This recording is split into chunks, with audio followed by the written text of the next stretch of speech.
Assalamualaikum warahmatullahi wabarakatuh. Al-Fatihah. A'udzu billahi minasy syaithanir rajim. Bismillahirrahmanirrahim. Alhamdulillahi rabbil alamin. Arrahmanir rahim. Maliki yaumiddin. Iyyaka na'budu wa iyyaka nasta'in. Ihdinas siratal mustaqim. Siratal ladzina an'amta 'alaihim ghairil maghdubi 'alaihim waladdallin. Amin.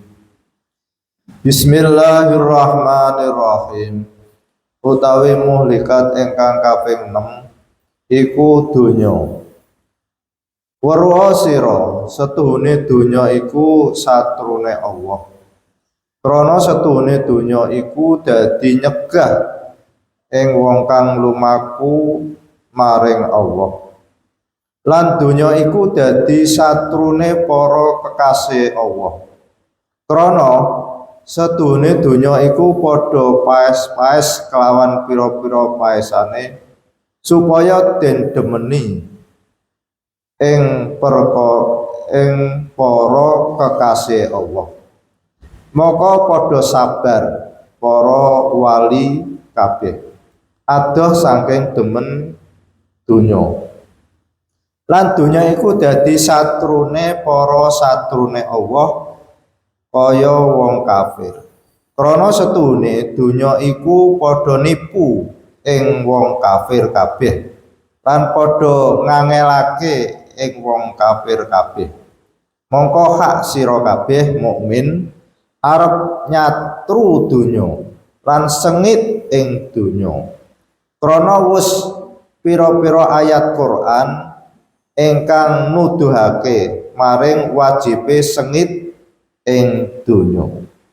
Lan ngendika Kanjeng Nabi sallallahu alaihi wasallam, sapa wonge demen ing donya mongko madharate ing akhirate. Lan sapa wonge demen akhirat mongko dadi madharate kelawan donyane. Mongko padha milih sira kabeh kelawan barang ingkang langgeng lan ninggalo sira kabeh kelawan barang kang rusak. Lan ngendika malih Kanjeng Nabi sallallahu alaihi wasallam, utawi demen donya iku kepalane saben-saben dosa lan maksiat. Wallahu a'lam. Bismillahirrahmanirrahim. Jadi pagi hari ini kita dituntun oleh Mbak Kiai untuk mencoba memahami tentang dunia, kesenangan dunia, kehidupan dunia. Tadi kalau kita hayati apa yang disampaikan Mbah Kiai, seolah-olah kita itu harus benci kepada dunia, seolah-olah. Tapi kalau kita tidak mengupas secara luas itu bisa gagal paham dari apa yang saya baca tadi. Maka ini kita pelan-pelan kita pahami sebenarnya dunia itu apa. Dunia itu berlawanan dengan akhirat. Maka Sayyidina Umar bin Khattab mengatakan kalau dunia itu ke barat, maka akhirat ke timur. Jadi tidak akan ketemu.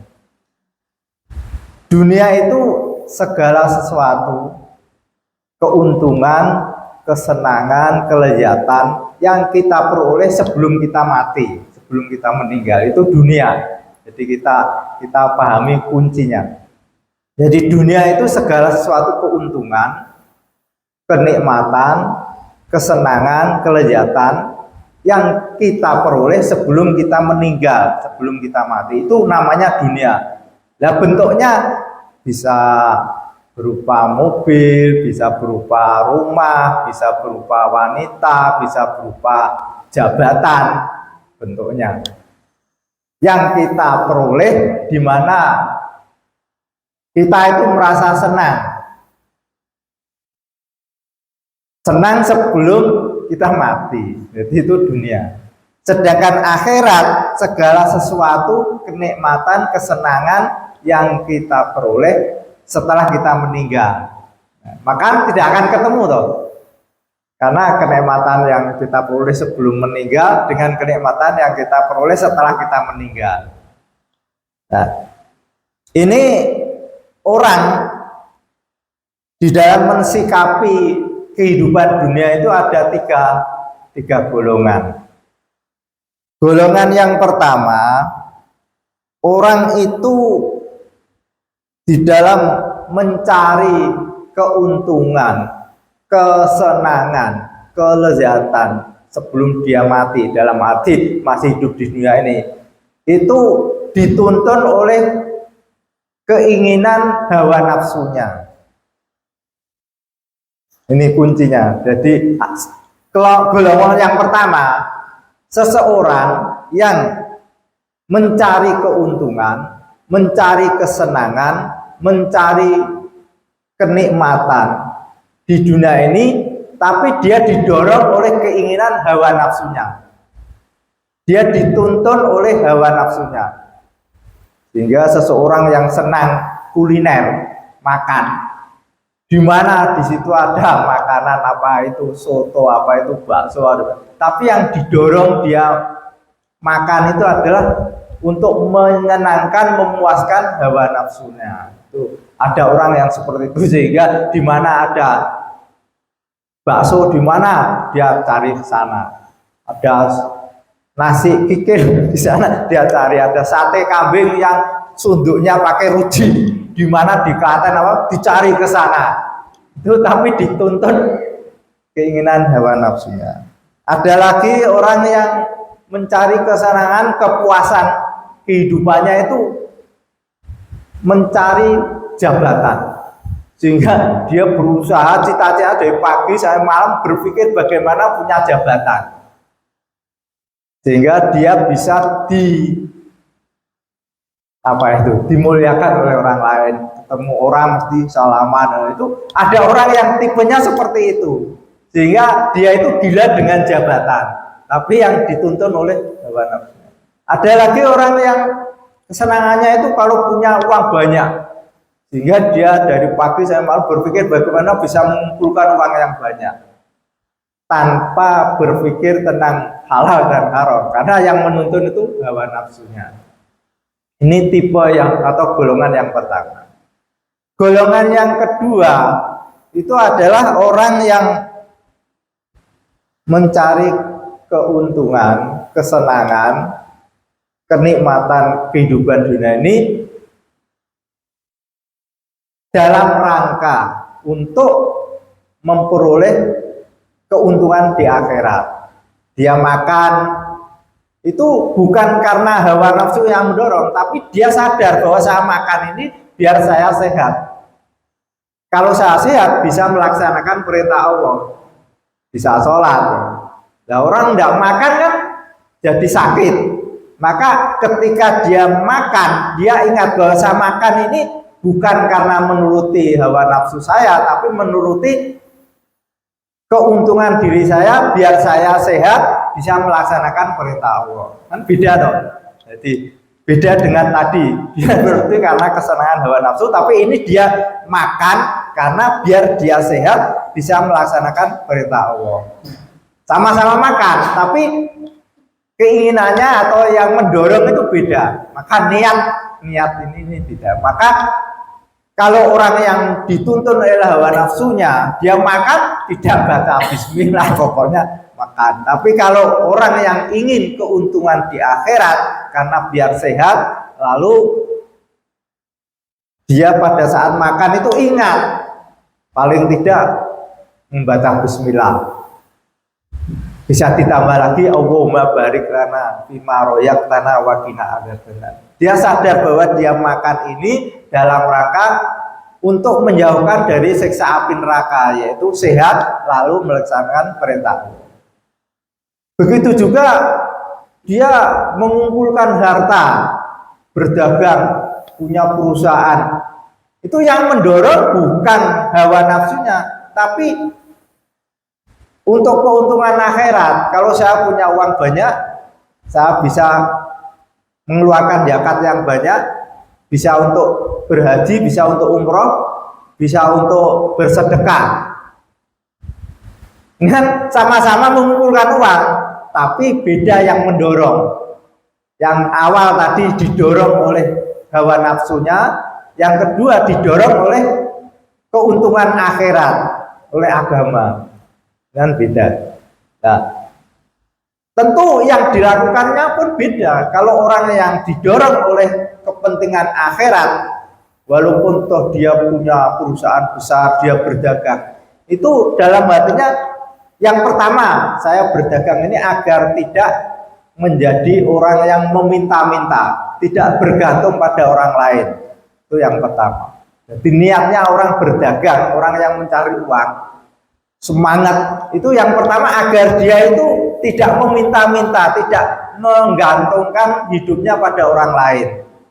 Yang kedua, agar dia bisa bersedekah, bisa melaksanakan perintah Allah yang harus menggunakan uang. Bisa berhaji, bagaimana bisa berhaji kalau tidak punya uang? Sehingga ketika dia melakukan dagang pun dia tidak terlalu diperbudak oleh hawa nafsu. Misalkan dia keuntungannya sedikit, ya dia tetap bersyukur, memang Allah memberikan sedikit, tidak langsung pusing, wah hari ini tidak dapat untung misalnya. Karena niatnya tadi beda. Kalau saya dapat untung banyak, berarti saya bisa bersedekah, bisa untuk berzakat. Kalau untungnya sedikit ya tidak apa-apa, karena niat saya itu kan untuk kepentingan besok di akhirat. Ini kelompok yang kedua. Kelompok yang ketiga ini kelompoknya para kiai, para wali Allah.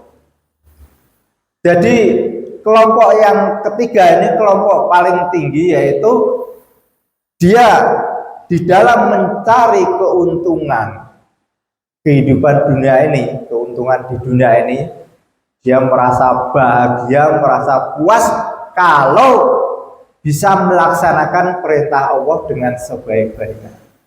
Sehingga ada wali yang mengatakan, saya tidak takut mati, yang saya takuti mati karena mati itu menjadikan saya tidak bisa sholat dan tidak bisa ruku dan tidak bisa bangun malam. Ini ada wali yang mengatakan itu. Saya tidak takut mati. Yang saya takutkan mati karena dengan mati itu saya tidak lagi bangun malam, tidak lagi bisa melaksanakan sholat malam. Itu ada wali yang begitu. Ada wali lagi yang mohon pada Allah, ya Allah, berikanlah rezeki pada saya, pada kami, untuk bisa sholat dan rukuk dan sujud di dalam kubur. Nah ini kan kelasnya bukan kelas kita. Jadi ada wali yang sampai berdoa pada Allah, minta di kubur aja melaksanakan sholat, rukuk dan sujud. Itu berarti apa? Berarti wali itu merasa puas, merasa bahagia, merasa lezat, merasa senang melaksanakan sholat. Ini tingkat paling tinggi yang ketiga. Ada wali yang dia itu sampai berkorban siang malam, katakanlah hampir tidak tidur. Untuk apa? Untuk mengurai hukum-hukum Allah, mengurai ayat-ayat Allah. Sehingga banyak ulama kiai yang sampai bisa memproduksi kitab-kitab. Kalau kita lihat kitabnya Imam Al-Qurtubi, tafsirnya itu segini. Itu nulisnya berapa lama itu? Sampai segini, itu ada berapa jilid itu. Nah ini beliau itu sudah beda dengan kita. Jadi kesenangannya, kepuasannya itu dia bisa menulis, memahami ayat-ayat Al-Quran dan dia tulis, nanti bisa memberikan manfaat pada yang masih hidup kalau dia sudah meninggal. Termasuk Simbah Kiai Soleh Darat ini luar biasa, kitabnya banyak, tapi yang masih ada sekitar 15 kalau lainnya tidak tahu karena tidak tidak dicetak di Indonesia. Jadi ada lagi Imam Al-Ghazali itu mengarang kitab Ihya Ulumuddin itu luar biasa. Itulah itu kalau kita pelajari itu mengurai masalah-masalah keagamaan itu sangat luas sekali. Nah ini orang-orang yang seperti ini itu kepuasannya, kesenangannya itu bukan lagi yang tadi makan terus punya mobil, dia rela tidak punya rumah yang baik, dia rela tidak punya mobil, tapi dia itu senang kalau bisa mengurai ayat-ayat Al-Quran, hukum-hukum Allah, bagaimana orang itu bisa sholat dengan baik, bagaimana bacaan rukuknya. Itulah itu kalau tidak ada orang yang punya semangat seperti ini kan putus. Kita bisa sholat dengan baik itu karena pertolongan dari orang-orang yang seperti ini. Rasulullah itu hanya memberikan solu kama ra'aitumuni usolli, sholatlah seperti aku sholat lah. Sholatnya Rasulullah kita kan tidak tahu, Rasulullah sudah meninggal. Maka butuh orang-orang yang menyampaikan pada kita ini loh, sholatnya Rasulullah ketika berdiri baca Fatihah, lalu baca surat, setelah itu ruku yang dibaca subhanallah. Subhana rabbiyal azim. Lalu setelah itu i'tidal. Nah, yang menerangkan ini adalah orang-orang yang tadi yang seterusnya punya kepuasan, kenikmatan, kelezatan kalau bisa menulis sehingga bisa dipelajari orang-orang yang berikutnya. Nah, sekarang posisi kita itu ada di mana? Apakah ada di pertama, yang kedua? Kalau yang ke satu tidak mungkin, itu berat bagi kita. Ya, kita harapan ada posisi yang kedua, jangan yang pertama, karena yang pertama itu termasuk menuhankan hawa nafsu, dicela dan rugi. Yang kedua ini kita ya bisalah makan, minum, sekali-kali bakso, sekali-kali, tapi kan untuk kepentingan niat kita itu loh, niat kita bisa punya mobil mewah, bisa punya rumah bagus, tapi niat kita kan biar kita itu bisa memanfaatkan dunia itu untuk kepentingan akhirat. Punya mobil bisa untuk yaro kembali itu kan ada nilai. Coba kalau tidak punya mobil kita kan agak repot. Punya uang kita bisa beli pecel di mana itu. Nah, itu kan bisa. Jadi kita manfaatkan apa-apa yang ada di dunia ini untuk kepentingan akhirat. Itu kelompok yang kedua, dan kelompok ini yang dipuji. Tapi kelompok yang pertama mencari kesenangan, kenikmatan dunia untuk menuruti hawa nafsunya. Al-Fatihah. Bismillahirrahmanirrahim. Alhamdulillahirabbil alamin, arrahmanirrahim, maliki yaumiddin. Iyyaka na'budu wa iyyaka nasta'in. Ihdinas siratal mustaqim. Siratal ladzina an'amta 'alaihim ghairil maghdubi 'alaihim waladdallin.